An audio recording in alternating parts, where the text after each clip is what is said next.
What's going on, guys? It's your boy Ricky back with another video.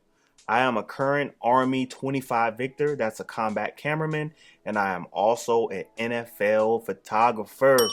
It's been a while, guys, since I've been back doing a video, but I am back, and the reason being is because right now I am going through a transition. Yes, I am doing the vaunted ACAP.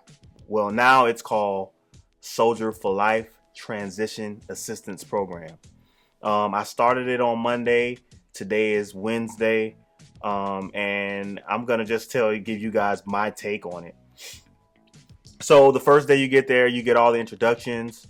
They introduce you to who's going to be doing the training for the week and all this kind of stuff. They introduce you to how to, or they show you how to cross-reference your MOS. So for me, it's 25 Victor. It will cross-reference over into what they have is like camera operator, broadcast television. It has all this stuff. It doesn't have a whole lot of photography. You could be a photographer, but commercial photography, it has none of that. So they're kind of inaccurate as it states to the way that our job translates over to the civilian sector, because 85% of victors are not coming out of the military ready to do anything in broadcast television. I'm just going to tell you that right now. We are not ready to do anything. Now, me on the other hand, that's a different story because I love doing this. So I go outside of the scope of what I do at work to do this. So I'll be ready. And plus I had the experience for doing AFA in Europe. So when I was in AFA in Europe, I did nothing but broadcast style type things. But the average victor will not be ready for a broadcast television job. They got that as, the way that it cross references over to the civilian side. So a lot of that stuff is they need to go back and redo the data. A lot of that's outdated on some of those websites. There's a lot of valuable information. I must say, there's a lot of valuable information that's being given to us this week. They talk about, how to translate, what you're making in the military now, your total compensation package, and how to translate over to a civilian. So basically, they show you what you need to be making on the civilian side to maintain the lifestyle that you currently have. So I think it was interesting, to say the least. But overall, a lot of the information that they're giving it's things that I already knew, because I'm just an information junkie, and I'm always researching things. And I've been preparing for this move here before I ACAP'd. I've been preparing, probably a year and a half now. So a lot of these things I've already tapped into.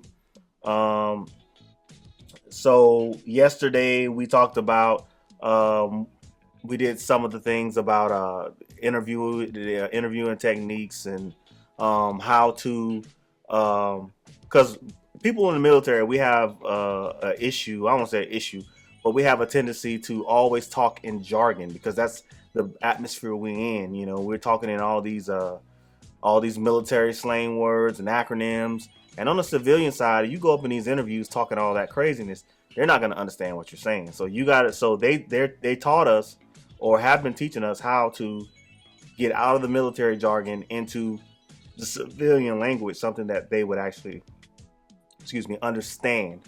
So I found that valuable because a lot of people are going to be lost in the sauce because all they know is military, and then they're going to go trying to talk that stuff, and people are not going to understand what they're talking about. And then we went into today we did something. It's almost like a capability statement that you have to do if you are trying to get government contracts. Basically, it's a personal statement about how what you've done. It's like a 30-second elevator pitch. So basically, you got to go down the line and be like, hey, I'm Ricky Bowden. I'm transitioning out of the military in the next 9 months. My biggest skill is this, that, and the other.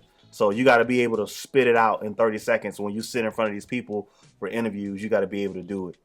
The only thing, the really thing that bothered me though, is that they're spending 3 to 4 days on how to get a job.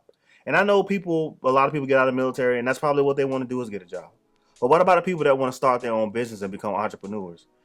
They do have a class, and it's 4 hours for entrepreneurship, but they got us 3 days talking about how to go and beg somebody to give us a job. Like I just have an issue with that. I have an issue with that because I think the same emphasis should be put on business ownership, but it's not. They give you a 4 hour class, but to get a job, they teach you. You got 3 days. You got to sit through them, trying to tell you interviewing techniques and how to sell yourself and how this, that, and the third. And I'm just like, it should be the same emphasis on the entrepreneur track because that's definitely what I'm going to be exploring. But yes, I am definitely transitioning.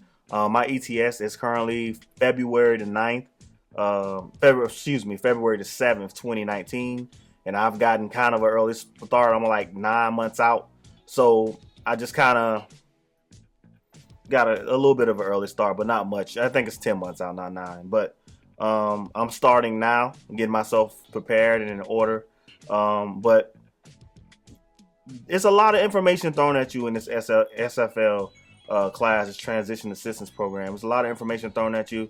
But if you're looking to start your own business and be an entrepreneur, you're gonna be frustrated at all of the talk about jobs and interviews, and you got to sell yourself, and you got to go to these companies and show them what you can do, and blah blah blah, and this, that, and the third. And it's just like I'm not on that. Like I'm not on like working for people for the rest of my life. That's just me. I'm not. If you want a job, I'm not saying anything's wrong with it, and I'm not saying that I'm still listening because you always have to have that plan. In the worst case scenario, but I just wish they had the same energy with actually starting a business. So they have a 4 hour course.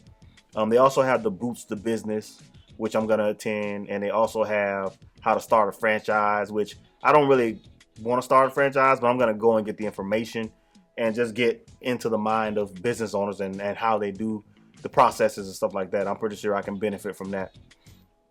But yeah, guys, I've been transitioning, so I haven't been doing videos. And even with that, I have also been, I'm in the middle of my thesis project at school. So I am doing my final documentary before graduation. My graduation date has already been sent to me. It's June 29th. I will be graduating from the Full Sail University in Winter Park, Florida. And if you are in my career field, you know what Full Sail University is and you know about that school. So I will be graduating from there in the summer, and I'm definitely going to do a video. I'm definitely going to vlog it when I do it. But that's definitely a big accomplishment.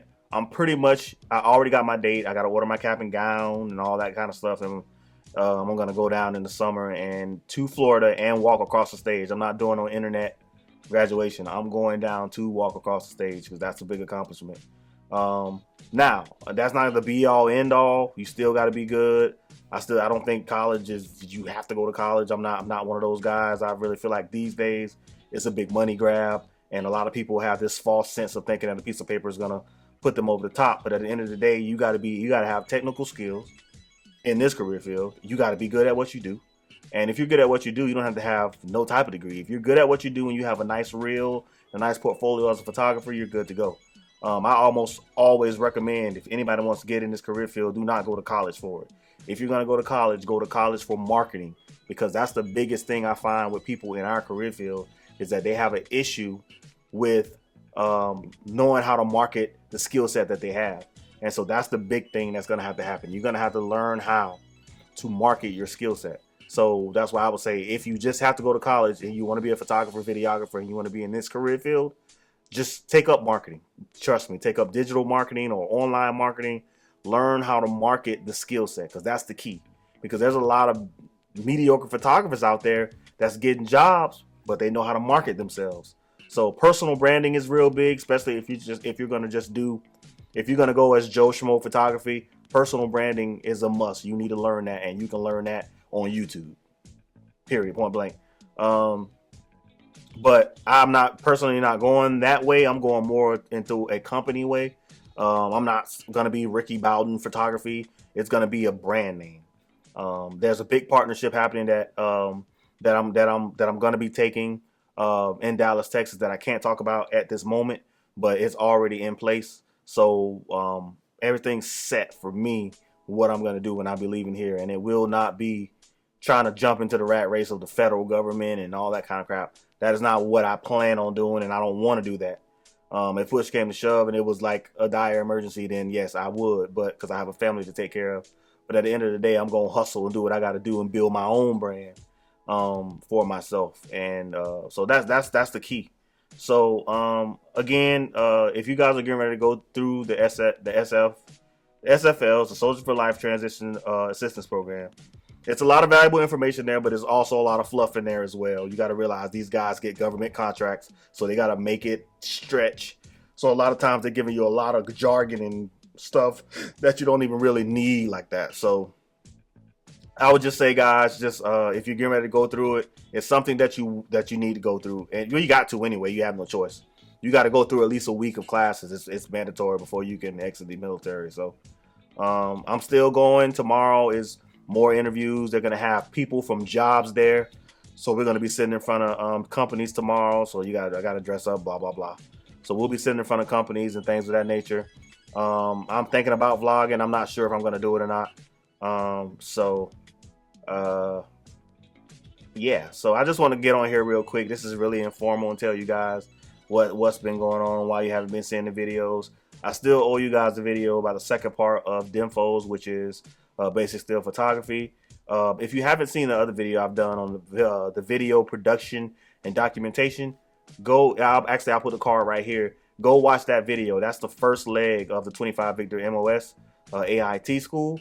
It is the well, it could be the first leg or it could be the second leg, depending on how they schedule it out for you. But anyway, it's one of two classes that you have to take in order to be MOS qualified in our MOS. So go watch that video, and then I'm gonna be dropping the video really soon, like in the next couple days, about basic still photography, which is the second half. So that's all I got for you guys tonight. It wasn't nothing crazy. I just want to come over here and touch base with you guys and connect again with you guys and let you know, guys, more videos will be coming as I transition the things that I'm doing. So again, thanks for watching the video, and I'll see you on the next video.